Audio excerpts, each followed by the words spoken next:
to Intermediate Level English Language Arts. For the next topic, we're going to be talking about how you're going to be using partitives in sentences. Okay, when you want to use a partitive in a sentence, make sure that the singular partitives, okay, usually with the words a as a determiner or an as a determiner or one as a determiner, right? Okay, you have to make sure that the verb has the S form. They have to end in an S. But if it's a plural partitive, so for example, more than one, okay, make sure that you would have to go with the base form of the verb or the verb itself. It's basic form, okay? So for example, a kilo of pork, that's just one, singular, costs. Your verb is in bold over there, okay? The one I underlined, those are the partitives, and those in bold those are the verbs, okay? A kilo of pork is singular, therefore that's costs. The chunk of beef, again, that's singular, weighs.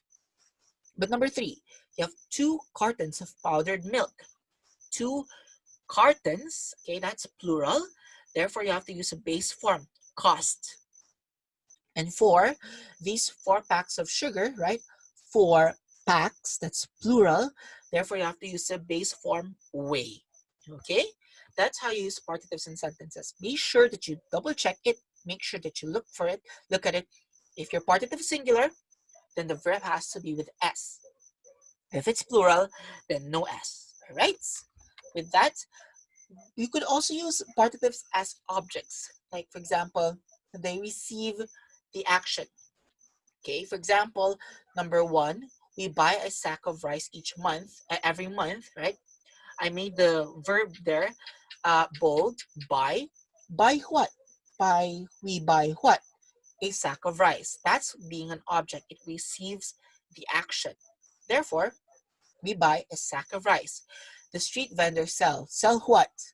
50 kilos of fish daily. Okay?